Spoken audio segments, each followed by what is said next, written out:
kita sebagai ruh adalah benih atau percikan dari kecerdasan semesta atau Tuhan. Maka ketika dia jatuh ke dalam tubuh, hidup di bumi, maka yang dia lihat adalah dirinya kembali seperti Tuhan. Visi kita semua menjadi Tuhan. Maka misi kita adalah Welcome to Kadek Ayudia's podcast. I'm a Balinese woman, quietly curious about the hidden layers of life.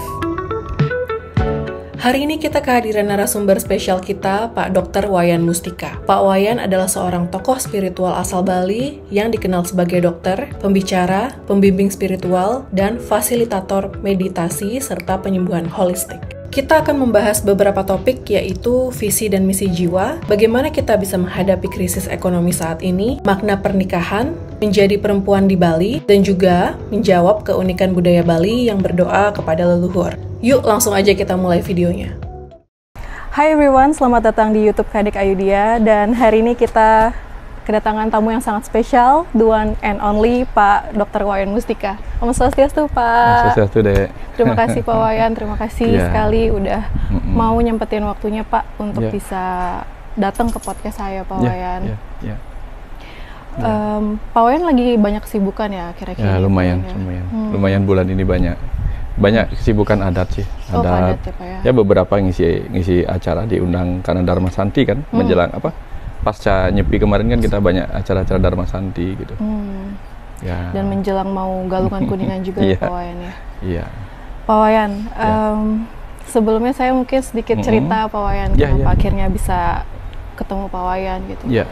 Dek kan tinggal di Jakarta Pak Wayan. Saya ingat sekali tanggal 30 Juli 2024 saya tuh lagi berdiskusi lah sama Tuhan gitu kayak.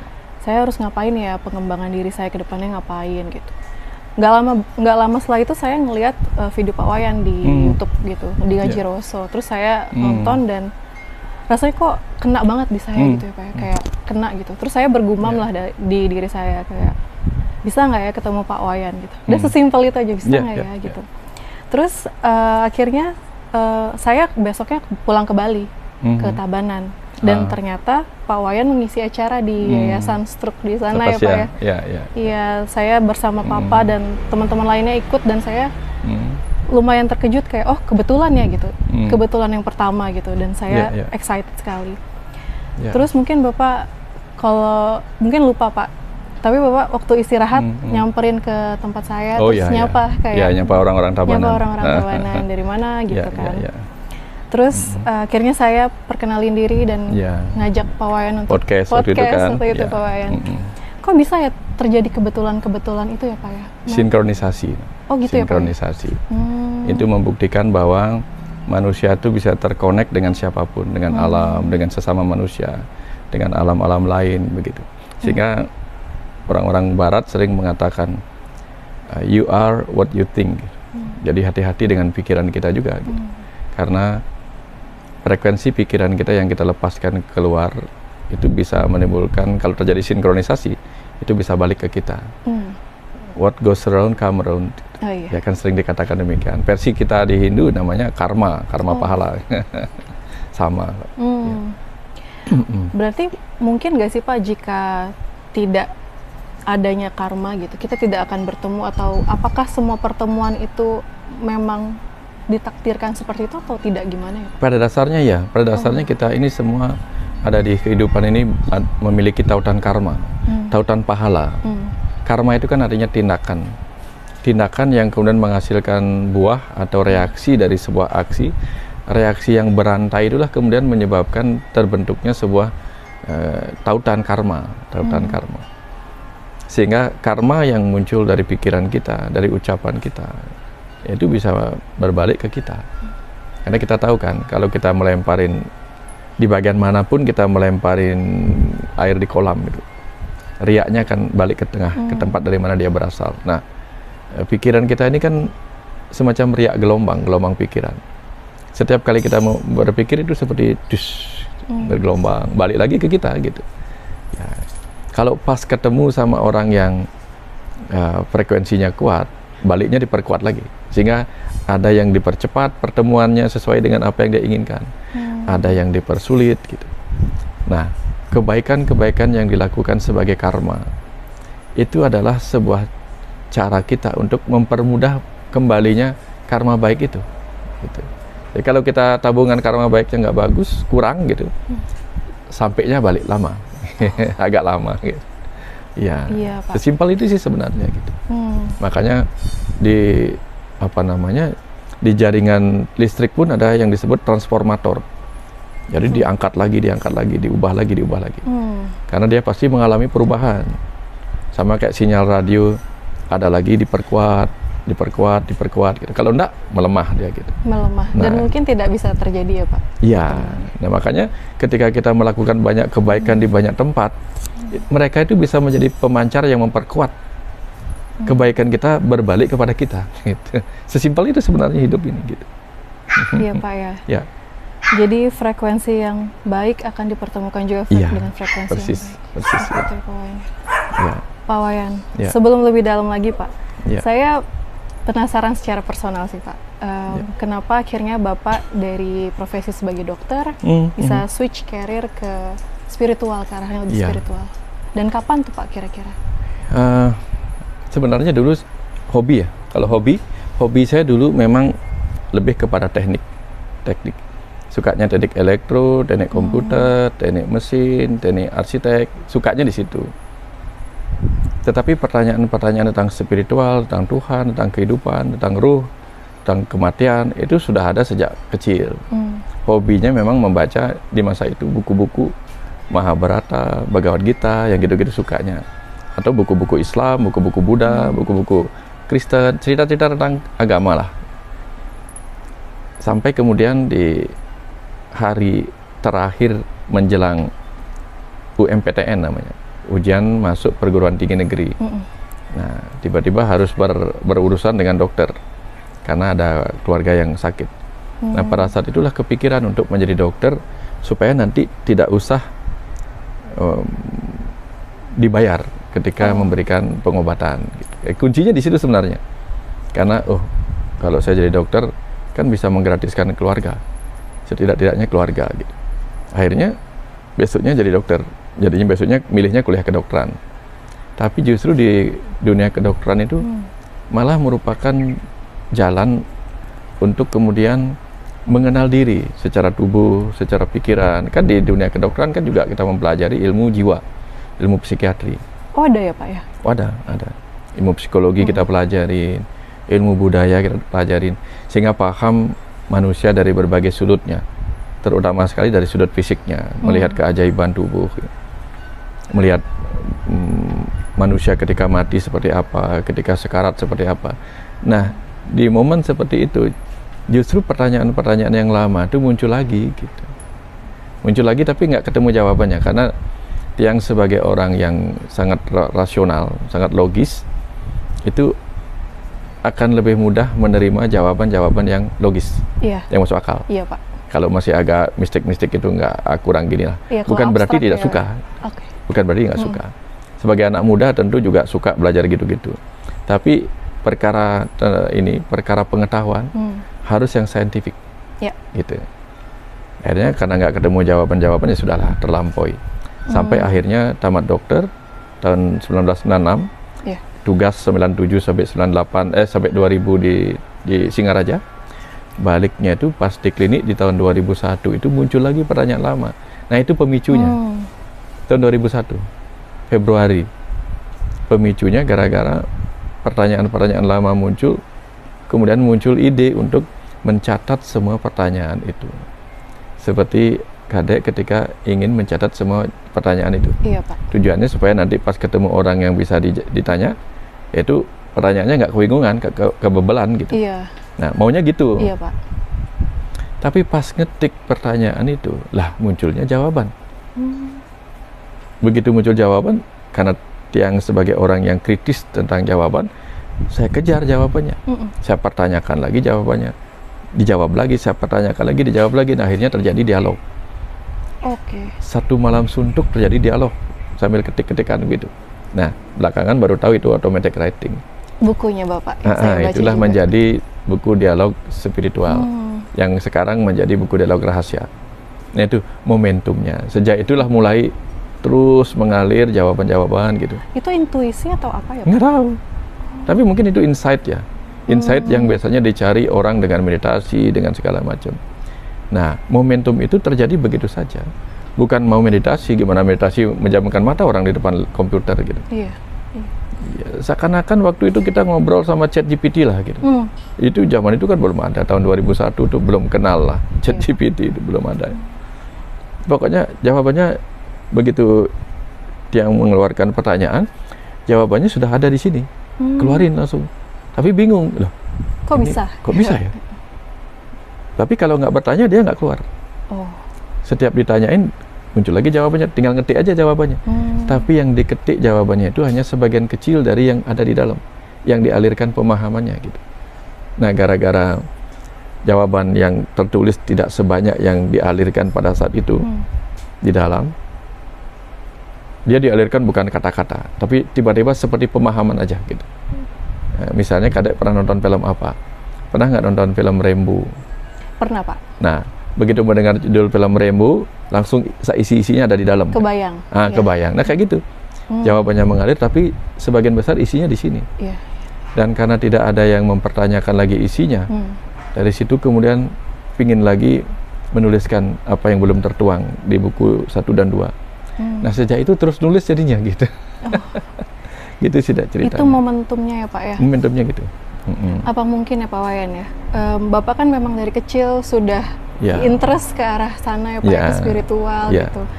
Pada akhirnya mungkin jalannya ke sana gitu ya Pak? Mungkin seperti itu. Apakah itu ada korelasinya Pak sama misi jiwa dengan adanya rumah semesta ini? Iya. Salah satu misi jiwa yang dulu terlupakan, tak terbaca, tak teringat, atau mungkin tidak disangka itu adalah misinya atau visinya. Nah, sehingga tidak dijalankan.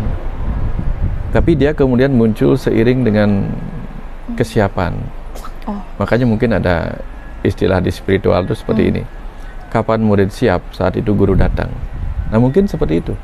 Ketika pikiran yang terbatas ini akhirnya mempersiapkan diri dengan banyak baca ini, banyak baca itu. Pengetahuan-pengetahuan itu kemudian bergabung menjadi pengetahuan-pengetahuan yang sebelumnya tak terpikirkan. Gitu. Nah, akhirnya di situ dia muncul. Nah, setelah dia lebih sering automatic writing, nggak tahu kapan mulainya ngisi acara itu, ngisi acara di Ubud, ngisi acara di beberapa tempat, mulai muncul momentum automatic speaking. Jadi tiba-tiba ketika orang nanya, jawabannya ngalir.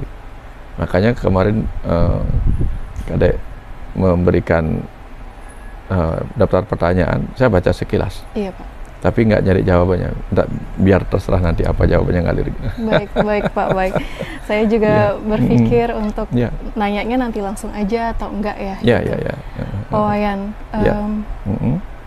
saya sangat relate dengan apa yang Bapak sampaikan tadi, dan mungkin teman-teman yang nonton juga Pak Wayan. Gimana sih kita bisa tahu visi dan misi jiwa kita gitu? Terus, apa kita harus hidup untuk melakukan misi jiwa kita, atau apa yang harus kita lakuin Pak? Pertama tentang visi dan misi dulu ya. Visi itu kan adalah apa yang kita lihat. Misi adalah apa yang kita lakukan untuk mewujudkan apa yang kita lihat. Visi kita. Ketika kita membangun sebuah perusahaan kecil, maka yang kita lihat adalah perusahaan ini menjadi besar. Pak. Ketika kita punya ide menulis buku, maka yang kita lihat adalah buku ini laris, besar dan sebagainya lah gitu. Pasti visinya adalah dari kecil melihat dirinya besar. Nah, ketika ada benih mangga jatuh ke bumi, maka kita bisa melihat bahwa benih mangga itu nanti akan menjadi pohon mangga yang berbuah mangga. Gak mungkin menjadi pohon durian. Kalau ada benih bunga mawar jatuh, dia pasti tumbuh menjadi benih pohon bunga mawar. Dan berbunga mawar, bukan berbunga yang lain gitu. Nah, jadi kita melihat si benih itu akan menjadi seperti induknya. Kita sebagai ruh adalah benih atau percikan dari kecerdasan semesta atau Tuhan. Maka ketika dia jatuh ke dalam tubuh, hidup di bumi, maka yang dia lihat adalah dirinya kembali seperti Tuhan. Makanya versi kita di Bali, Atau di Islam misalnya, kalau di Islam kan ada innalillahi wa inna ilaihi raji'un, kembali kepada Tuhan kalau nanti meninggal. Kalau kita di Bali moksa, menyatu dengan Tuhan. Berarti yang disebut menyatu itu kan ada kesamaan, ada kesatuan, menjadi seperti Dia. Maksudnya secara frekuensi atau secara? Enggak, secara visi dulu. Jadi intinya visi. Kita akan menjadi seperti Dia karena kita benih, betul nggak? Ya, betul. Ya, kita adalah benih semesta, benih Tuhan, benih Parama Atman yang disebut dengan Atman. Tentu harapannya nanti dia, visinya dia besar menjadi seperti Tuhan, seperti Parama Atman, betul nggak? Betul. Intinya begitu. Nah, tumbuh-tumbuhan atau benih tumbuh-tumbuhan ketika jatuh ke bumi, dia ingin seperti induknya. Maka misinya adalah menyerap nutrisi dari bumi, nutrisi dari tanah, nutrisi dari air, nutrisi dari udara berupa karbohidrat, karbon dioksida, nutrisi dari cahaya matahari. Itu misinya dia untuk mencapai visinya. Hal yang sama dengan kita sebagai benih alam semesta, benih Tuhan ini. Visi kita semua menjadi Tuhan. Maka misi kita adalah menyerap nutrisi dari kehidupan yang kita jalani. Di sini dapat ya? Dapat, Pak. Ya, nutrisi yang kita serap dari kehidupan ini ada 3. Nutrisi bagi tubuh, nutrisi bagi pikiran, dan nutrisi bagi jiwa kita. Nutrisi bagi tubuh kita dapatkan melalui makan, minum, menyerap oksigen, menyerap cahaya matahari untuk berbagai vitamin yang dibantu oleh cahaya matahari. Itu misi tubuh kita. Misi pikiran kita menyerap pengetahuan supaya dia bertumbuh sebagai kecerdasan yang meluas. Maka dia belajar banyak. Belajar banyaknya bukan hanya dengan membaca pelajaran-pelajaran kehidupan yang tertulis, tapi juga membaca apa yang belum tertulis melalui pengalaman-pengalaman langsung. Ya, pengalaman suka duka, pengalaman menikah, pengalaman menjadi murid, pengalaman semua itu kita serap untuk membuat kita matang dalam kesadaran. Gitu. Untuk jiwa kita menyerap nutrisi-nutrisi cinta kasih, nutrisi kesadaran, itu kita serap. Jadi baliknya nanti akan menjadi seperti alam semesta juga, seperti Tuhan. Baru nanti bisa menyatu. Nah, itu baru visi dan misi. Seperti pohon. Visi benih tomat menjadi pohon tomat. Misinya menyerap nutrisi. Tapi kemudian ada tugas. Setelah visi dan misi, ada tugas. Tomat tugasnya memberi buah. Pohon beringin tugasnya melindungi atau tempat bernaung. Kemudian pohon misalnya rumput, tugasnya memberi makan bagi pemakan rumput dan seterusnya lah. Nah, manusia juga sama. Visi dan misi kita semua sama, yaitu untuk menjadi Tuhan, lalu menyerap nutrisinya. Tapi tugas kita beda-beda. Nah, ada yang tugasnya sebagai pengacara, sebagai dokter, sebagai ini, sebagai itu gitu. Nah, itu profesi yang di Bali dikenal sebagai catur warna. Ada yang bertugas sebagai sudra, karyawan, pekerja, petani, nelayan, semua pekerja yang menggunakan tubuhnya untuk berkarma gitu. Kemudian ada yang menjadi pedagang, ada wesya, ada yang menjadi kesatria, yang manajerial, pemimpin, penjaga keamanan dan sebagainya. Dan ada yang menjadi guru-guru, para brahmana yang mempelajari kehidupan, filosof dan sebagainya. Itu warna-warni profesi. Itu beda dengan visi dan misi. Beda ya, Pak? Beda. Visi dan misi kita semua sama. Tugas kehidupan kita yang berbeda. Nah, seperti itu. Baik, terima kasih. Kebayang ya? Kebayang. Ya. Jadi memang cara kita untuk mencapai Tuhan itu berbeda-beda ya, Pak ya? Beda-beda. Tergantung dari kita jadi pohon apa, mungkin bahas Bapak jadi pohon apa ya, Pak ya? Ya. Gimana kita bisa menghasilkan buah, menghasilkan buah dari diri kita masing-masing. Nah, kita tuh kemudian buah yang kita sebut buah itu pahala, buah karma. Buah karma. Sedang karma itu adalah kerja. Kerja sesuai apa? Sesuai tugas kita. Berkarmalah sesuai tugasmu. Makanya di Bhagavad Gita diajarkan kepada Arjuna oleh Sri Krishna, karmani eva dikarasti ma palesu kadacana. Lakukanlah kewajibanmu tanpa memandang hasil. Berkarma aja. Memang tugasmu sebagai kesatria, ya sudah. Jangan pikirkan hasilnya. Berperang ya berperang. sisanya urusanku, gitulah.